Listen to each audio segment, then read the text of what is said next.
ജീവജാലങ്ങളെ സ്നേഹിക്കുന്നു, സർവ്വലോകങ്ങളെ തരണം ചെയ്യുന്നതുമായ ഭാരതം.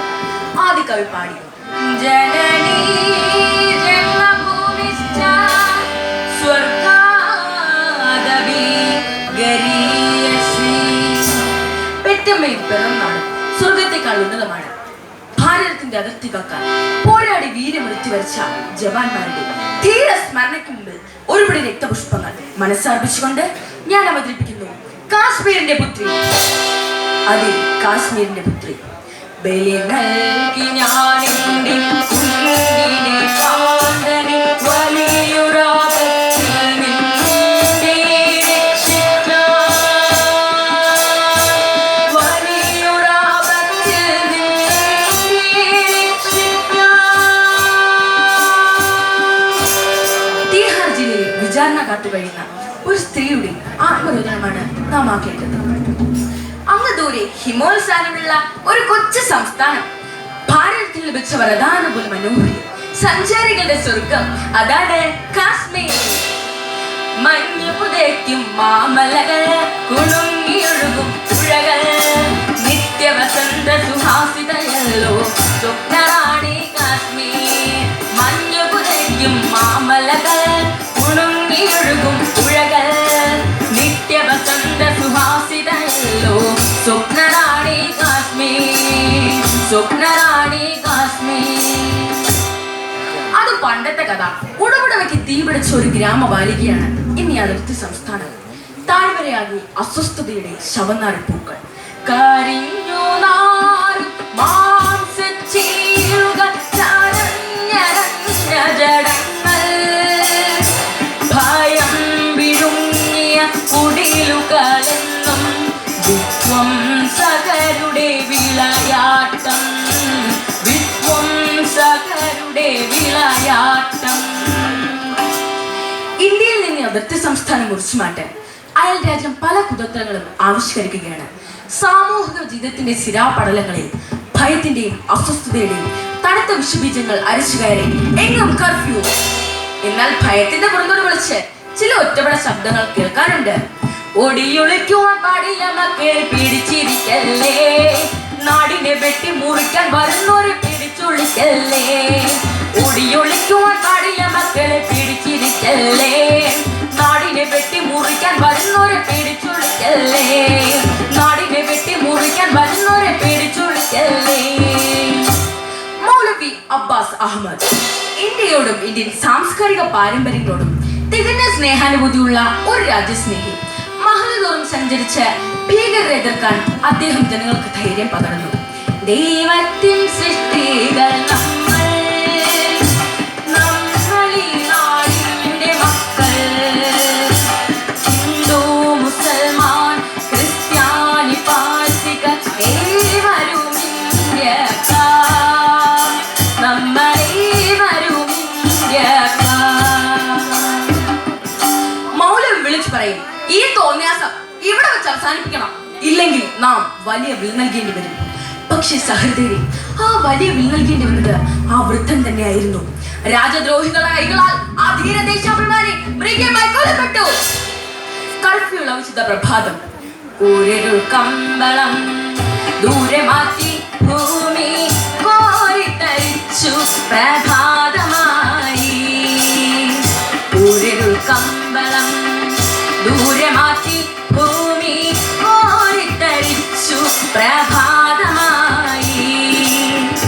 ആയിരം വർണ്ണങ്ങൾ ചാലിച്ചു ചാർത്തിയ ആരം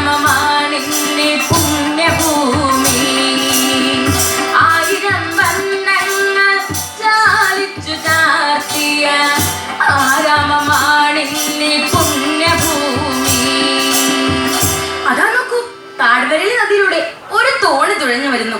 ആ തോണി തുഴയുന്നത് ഒരു സ്ത്രീയാണ്, ഒരു മധ്യവയസ്ക. പക്ഷേ യൗവനത്തിന്റെ അരുമ ഒട്ടും ചോർന്നു പോയിട്ടില്ല. ആ മുഖം കണ്ടാലറിയാം, ആപ്പിൾ പോലെ ചുവന്നു തീർത്ത മുഖം. അവളാണ് നമ്മുടെ കഥാനായിക സോണി. പുഷ്പബാണങ്ങളാൽ പുഞ്ചിരി പൊഴിക്കുന്ന വാസന്ത സന്ധ്യാസ്വരൂപം, തിരതല്ലി ഒഴുകുന്ന രാഗാർഗംഗ പ്രവാഹത്തിലലിയുന്ന രൂപം. വിഭജന കാലത്ത് ബന്ധുക്കൾ പലരും പാകിസ്ഥാനിലേക്ക് പോയതാണ്. എന്നാൽ സോണിയുടെ കുടുംബം മാത്രം ഇവിടെ തന്നെ ഉറച്ചു നിന്നു.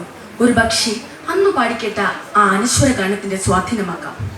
സാരേ ജഹാൻ സേ അച്ഛാ ഹിന്ദുസ്ഥാ ഹമാര ഹമാര, സാരേ ജഹാൻ സേ അച്ഛാ, സാരേ ജഹാൻ സേ അച്ഛാ ഹിന്ദുസ്ഥാ ഹമാര ഹമാര, സാരേ ജഹാൻ സേ അച്ഛാ. അതാ ആ തോണി കരയോടടുക്കുന്നു. സ്വച്ഛത നീലമായ ജലപ്പരപ്പിലൂടെ നുണക്കുഴികൾ ഉണർത്തി ഓടി ഒഴുകുന്ന കുഞ്ഞോളങ്ങളെ നോക്കി സോണി പുഞ്ചിരിക്കുന്നു. അവളുടെ ചുണ്ടുകൾ എന്തോ മന്ത്രിക്കുന്നു. ആര് ചൊല്ലി അറിഞ്ഞീ കാര്യം,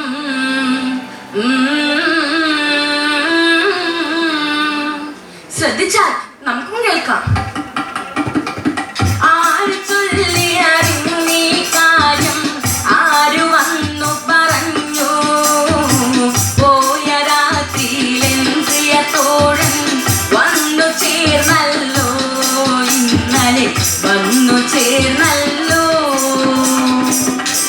ഇന്നലെ രാത്രിയുള്ള ഭർത്താവ് വന്നു, അതാണ് കാര്യം. 4-5 വർഷം മുമ്പ് ആരോടും പറയാതെ പോയതാണ്. അയലത്തെ കിഴിത്തള്ള പറയും, സോണി നിന്റെ കെട്ടിയോനെ ആരെങ്കിലും തട്ടിക്കൊണ്ടുപോയി കാണും, ഓനിപ്പോ ശത്രു രാജ്യത്തിന്റെ വെടികൊണ്ട് മയ്യത്തായി കാണും. കരുണാ കൊണ്ട് അങ്ങനെയൊന്നും പറയില്ലേ സെമിത്താത്ത. മരിക്കാൻ പലവട്ടം ആലോചിച്ചാണ്. പക്ഷെ മകൻ മൻസൂദിനെ ആര് നോക്കും? മധുവിധുവിൻ മാതകരാവുകൾ മടങ്ങിയെത്തുന്നു, മണിയറയിലെ നീല വെളിച്ചം കണ്ണുപൊത്തുന്നു. മധുവിധുവിൻ മാതകരാവുകൾ മടങ്ങിയെത്തുന്നു, മണിയറയിലെ നീല വെളിച്ചം കണ്ണുപൊത്തുന്നു. പക്ഷേ ആ ദിനം അധികം നാം നീണ്ടുന്നില്ല. ഒരു ദിവസം അയാൾ പറഞ്ഞു, സോണി ഞാൻ നാളെ പോകും. നമ്മുടെ മോനിപ്പോൾ ഒരു 10-15 വയസ്സായില്ലേ, അവനും കൂടെ പോരട്ടെ. അവനവിടെ ഒരു ജോലി ശരിയായിട്ടുണ്ട്. അയ്യോ അങ്ങനെ പറയില്ലേ, മോനെ കൊണ്ടുപോകല്ലേ, ഞാൻ തനിച്ചാകും. നീ പേടിക്കേണ്ടടി, വേറെയും എത്രയോ കുട്ടികൾ അവിടെ ജോലിക്കാരാകുന്നുണ്ട്. അവൾ കരഞ്ഞു പറഞ്ഞു നോക്കി, പക്ഷെ ഫലമുണ്ടായില്ല.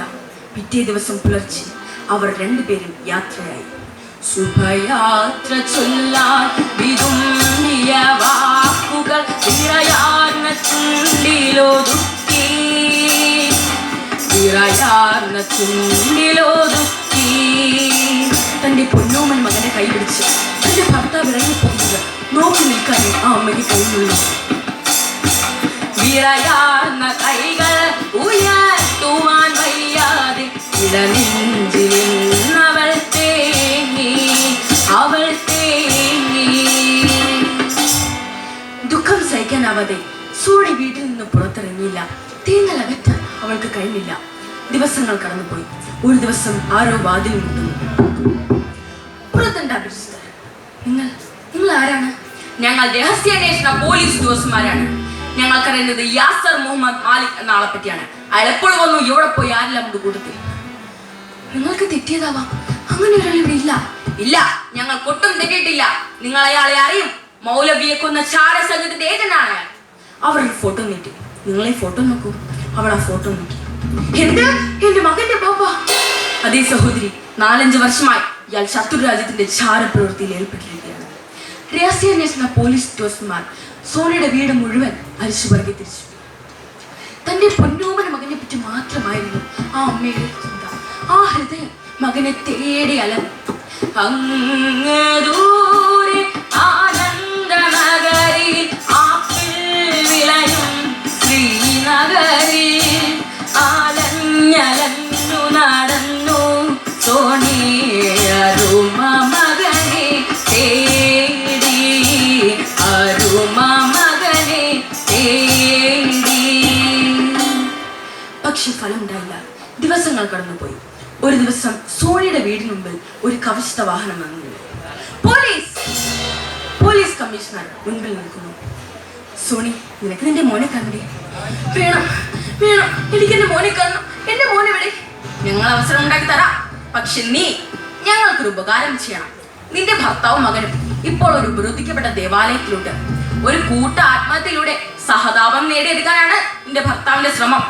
അവരെ കീഴടക്കാൻ ഞങ്ങൾക്ക് സാധിക്കാണ്ടല്ല, പക്ഷേ ഒരു രക്തച്ചൊരിച്ചിൽ അത് ഞങ്ങൾ ആഗ്രഹിക്കുന്നില്ല. പറയൂ സർ, ഞാൻ എന്ത് വേണമെങ്കിലും ചെയ്യാം. എനിക്ക് എന്റെ മോനെ കാണണം. ഞങ്ങൾ തരുന്ന ഭക്ഷണം സോണി അവർക്ക് കൊടുക്കണം. അവർ കുറച്ചു സമയം ആലോചിച്ചു. കമ്മീഷണർ പറഞ്ഞ വാക്കിന്റെ അർത്ഥം മനസ്സിലാക്കി. വേദനിച്ചെങ്കിലും അവൾ പറഞ്ഞു, ഞാൻ വരാം സർ. ആ കവചിത വാഹനം സോണിയും കൊണ്ട് മുമ്പോട്ട് നീങ്ങി. അവൾ ആലോചനയിൽ മുഴുകി ചിലതൊക്കെ തീരുമാനിച്ചുറപ്പിച്ചു. നിർവികാര ഭാവത്തോടു കൂടി അവൾ ആ മുറിയിലേക്ക് പ്രവേശിച്ചു. അതാ ആ മുറിയുടെ മൂലയിൽ കുറെ പേർ ചുരുണ്ടുമുടി കിടക്കുന്നു. നടുവിൽ ഒരു കൈ ബോംബും മറുകൈ ബോംബിന്റെ റിമോട്ടുമായി തന്റെ ഭർത്താവ്. തൊട്ടടുത്ത് പേടിച്ചരണ്ടിരിക്കുന്ന തന്റെ പൊന്നോമന മകൻ. സോണി സ്വന്തം കൈകൊണ്ട് കുറിച്ച ഭക്ഷണം തന്റെ ഭർത്താവിന്റെ നേരെ നീട്ടി. വേണ്ട, ആദ്യം നിന്റെ മകനെ കൊടുക്കൂ, എന്നിട്ടാകാം എനിക്ക്. സോണി വിറയ്ക്കുന്ന കൈകളോടെ വിതുമ്പുന്ന മനസ്സോടെ വിഷം ചേർത്ത ഭക്ഷണം വീണ്ടും കുഴയ്ക്കുമ്പോൾ തന്റെ പൊന്നോമിനെ താരാട്ട് പാടുത്താലോചിച്ച ആ നല്ല നാളുകൾ അവൾ ഓർത്തുപോയി. 1000 പാട്ടൊന്നു പാടിത്തരാം, അമ്മിഞ്ഞ പാലമെതൂട്ടിത്തരാം. 1000 പാട്ടൊന്നു പാടിത്തരാം, അമ്മിഞ്ഞ പാലമെതൂട്ടിത്തരാം. അമ്പിളി മാമനെ കൊണ്ടുതരാം, അൻപോട് താളത്തിലൂയലാട്ടാം, അൻപോട് താളത്തിലൂയലാട്ടാം.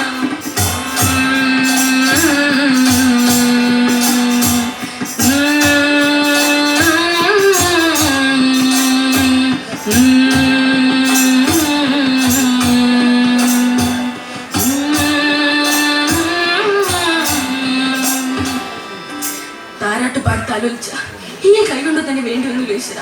വിഷം ചേർത്ത ഭക്ഷണം തന്റെ മകന് കൊടുത്തതും ഭർത്താവും മകനും ആർത്തിയോടെ ഭക്ഷണം കഴിച്ചു. നിമിഷ നേരങ്ങൾ കൊണ്ട് ആ ശരീരങ്ങൾ ചേതനെത്തി നിശ്ചലങ്ങളായി. അവർ അന്നേക്കുമായി ലോകത്തോട് യാത്ര പറഞ്ഞു. സോണി ദേവാലയത്തിന്റെ കവാടം മലർക്കെ തുറന്ന് പുറത്തേക്കോട് വിളിച്ചു പറഞ്ഞു, ഞാൻ കൊന്നു. നമ്മുടെ ഇന്ത്യ രാജ്യം ഒറ്റിക്കൊടുക്കാൻ ശ്രമിച്ച ആ രാജദ്രോഹിയെ ഞാൻ വിഷം കൊടുത്തു കൊന്നു. എന്റെ മോൻ പോയി ഏമാനെ. എന്റെ മോനും എനിക്ക് വിഷം കൊടുക്കേണ്ടി വന്നു. എന്റെ പൊന്നോമന മകനെ ഞാൻ വിഷം കൊടുത്തു കൊന്നു. ബലി നൽകി ഞാൻ എന്റെ കുഞ്ഞിനെ കാന്തനെ വലിയൊരാപത്തിൽ നിന്നെ രക്ഷിക്കാൻ, വലിയൊരാപത്തിൽ നിന്നെ രക്ഷിക്കാൻ. കാശ്മീരിന്റെ പുത്രി ഇവിടെ അവസാനിക്കുന്നു. നന്ദി, നമസ്കാരം.